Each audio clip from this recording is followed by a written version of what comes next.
Hey, what's up mga idol? Kumusta kayo? So, magbabalik na tayo mga idol, no? So, ito, buhay naman, no, ito mga idol, no, mag-reaction tayo sa post ni Melindo ngayon na about kay Cuadro Alas at sa Casimiro team. Kasi mga idol, kung matatandaan natin, mga nakaraang taon talagang pinagtatanggol ni Melindo yan si Cuadro Alas. About sa ganito, about sa ugali, pinagtatanggol na talaga yan.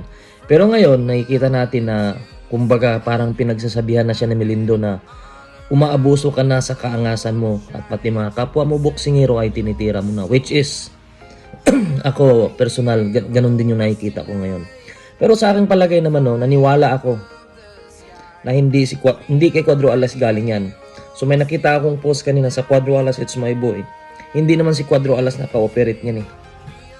Kay Kuya Lods yan, kay Jason Casimiro. So nakikita ko dito, kahit titingnan na natin, although mayroon pagkakamali talaga si Cuadro Alas dito, pero itong si Kuya Lods talaga yung pinaka-promotor dyan. Kaya siguro nadadamay na rin si Cuadro Alas at wala na rin maniwala na hindi niya alam yan. Although alam naman ni Casimiro yan, ng champion, pero hinahayaan lang niya. So doon din ang pagkakamali niya.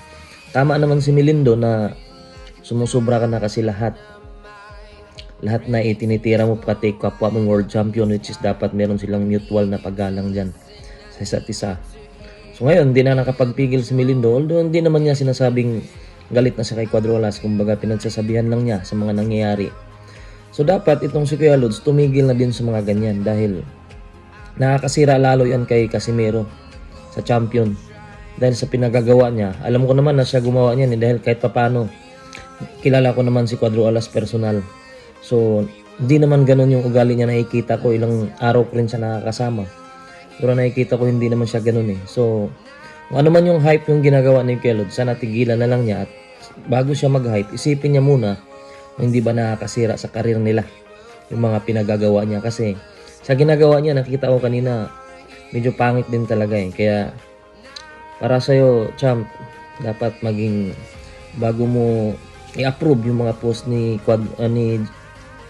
sa kapatid mo, kay Jason, dapat titingnan mo muna kung hindi yan makakasira sa'yo o hindi yan magbumirang sa'yo kasi sa ngayon, halos lahat na ayaw na sa'yo. So paano ka pa mabibigyan ng laban yan? Lahat na lang inaangasan nyo na wala naman sa lugar. Dapat ang pag-aangas, nasa tamang pamamaraan yan.